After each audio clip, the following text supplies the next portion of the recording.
গোটা বিশ্বের সমস্ত মুসলিম মিল্লাতের অধিকার হলো ওই সকল ভণ্ড বাউল শিল্পীদের জিহবা টেনে ছিঁড়ে দুনিয়ার জমিনে কুত্তাকে খেয়ে দেওয়া তাদের অধিকার হয়ে যাবে।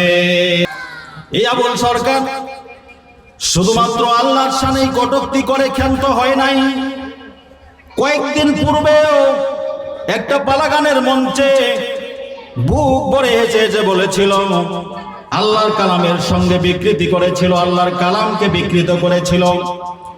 সে বারবার স্টেজে বলছিল, কুল আউযু বিরাব্বিন নাস মালিকিন নাস ইলাহিন নাস মিন শাররিল ওয়াসওয়াসিল খান্নাস আল্লাযী ইয়াসুবিসু ফি সুদুরিন নাস মিনাল জিন্নাতি ওয়ান নাস।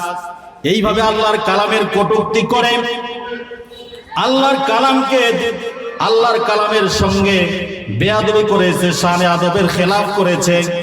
অথচ মহানবী সাল্লাল্লাহু আলাইহি সাল্লাম বলেন, রুব্বা কারিল কুরআনু লিল কুরআনি ইয়ালানু। আসমানের নিচে জমিনের উপরে এমন অনেক তেলাওয়াতকারী আছে যারা শুদ্ধ বিশুদ্ধতার সাথে তেলাওয়াত করে না, কোরআন তাদের লানত করে। এই হাদিসটা জানার পরে বুঝার পরেও আল্লাহর কালামকে বিকৃত করে যখন তেলাওয়াত করলো, তার বিরুদ্ধে সারা বাংলাদেশের তৌহিদি জনতা, নবীজির কলিজার টুকরা আলেম উলামারা যখন ক্ষোভে ফেটে পড়ল, আল্লাহর শানে এমন কটূক্তি করবে এমন স্পর্ধাকার, যেই দেশে মানুষের ঘুম ভাঙে ফজরের আযানের আওয়াজ দিয়ে, যেই দেশের মানুষ ঘুমিয়ে পড়ে এশার নামাজের আযানের আওয়াজ দিয়ে, সেই দেশে মহান স্রষ্টার শানে এমন কটূক্তি করবে, এটা কোনোদিনই মুসলিম মিল্লাত বরদাস্ত করবে না। জোরে বলেন ঠিক কিনা? সম্মানিত উপস্থিতি, এই আলোচনা করতে গিয়ে বাংলাদেশের বিশিষ্ট একজন রাজনীতিবিদ তাদের পক্ষে হয়ে বলেছিল,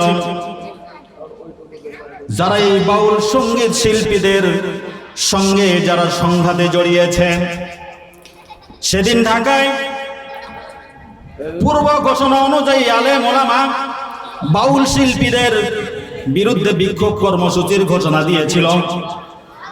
বাউল শিল্পীদের কোনো কর্মসূচির ঘোষণা ছিল না। এমত অবস্থায় অতর্কিতভাবে মুসলমানদের কলিজার টুকরা, মুসলমানদের হৃদয়ের স্পন্দন আলেম ওলামারা যখন বিক্ষোভ কর্মসূচি দিয়েছে, তাদের উপরে পিছন থেকে তারা অতর্কিত হামলা করেছে। সেই হামলার মোকাবেলা করতে গিয়ে নিন্দা জানিয়েছে বাংলাদেশের একজন প্রবীণ রাজনীতিবিদ। তিনি বলেছেন, বাউল শিল্পীদের উপরে যারা হামলা করেছে, মামলা করেছে, তারা ধর্মান্ধ উগ্র নাউজুবিল্লাহ। তাদের এই কথার জবাবে বাংলাদেশের তৌহিদি জনতা জবাব দিয়েছে, ও বাংলাদেশের রাজনীতিবিদেরা, তোমরা মনে রেখো, ব্যক্তির চেয়ে দল বড়, দলের চেয়ে ধর্ম বড়। তুমি যে কোনো দলের হও না কেন, কিন্তু তোমার একটা পরিচয় আছে, তুমি মুসলমান, তোমার ধর্ম ইসলাম। ইসলাম ধর্মে থেকে ইসলামের সুশীতল ছায়ার নিচে আশ্রয় নিয়ে কখনো ইসলামকে যারা কটূক্তি করে তুমি তাদের সমর্থন দিতে পারো না। জবাবে ওই রাজনীতিবিদ বলেছেন, এটা তাদের গণতান্ত্রিক অধিকার।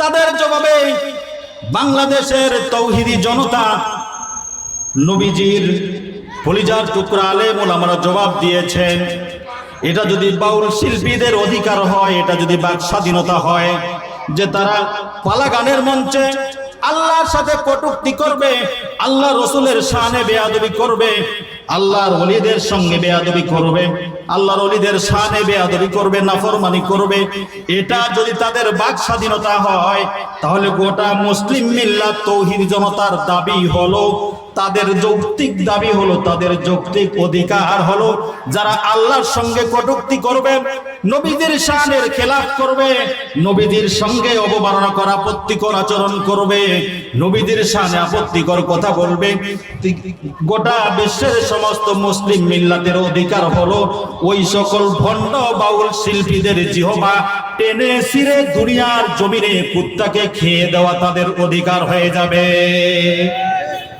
সম্মানিত উপস্থিতি, এটাই শুধু শেষ নয়, বাউল শিল্পীদের চরিত্র সম্পর্কে বলতে গিয়ে একজন মহিলা শিল্পী ঘোষণা দিয়েছে বাউল শিল্পীরা ভণ্ড, তারা নারী লোভী, তারা লুচ্চা, তারা ভণ্ড, তারা বেয়াদব। সাংবাদিক যখন জিজ্ঞেস করলো, ও মহিলা আল্লাহর বান্দি, কেন এমন বলছো, তোমার ক্ষোভ কোথায়? ওই মহিলা বাউল শিল্পী বলল, আজকে যারা ডিসপ্লেতে আসছে যে বাউল সরকারেরা, তারা কখনোই আমাদেরকে কোনো কাজ দেয় না, আমাদেরকে পালা গানের অর্ডার দেয় না। শর্ত হলো আমরা তাদের বেডে যাই না, তাদের বেডে বিছানায় যাওয়ার জন্য আমাদের বারবার বলা হতো। যারা যায় তাদেরকে কাজের বায়না দেয়, কাজ দেয়, আর যারা তাদের সঙ্গে কথার সঙ্গে মিল হয় না, তাদের বিছানায় যায় না, তাদেরকে কাজ দেয় না, অর্ডার দেয় না, বায়না দেয় না। এই জন্য ওই মহিলা বলল, বাউল শিল্পীরা লুচ্চা, তারা বেয়াদব, তারা নারী লোভী। তাদের মধ্য থেকে এই গোপন কথাগুলো বেরিয়ে আসছে। সুতরাং এই সকল ভণ্ড, লুচ্চা, বেয়াদবদের পক্ষে যারা অবস্থান নেবে, কোন মুসলমান সেই ব্যক্তির পিছনে অবস্থান নিতে পারে না। কথা বলেন ঠিক কিনা?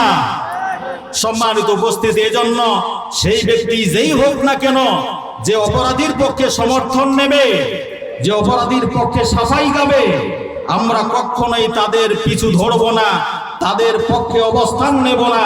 আল্লাহ তাআলা আমাদের সবাইকে সে তৌফিক দানে ধন্য করুক, আল্লাহুম্মা আমিন।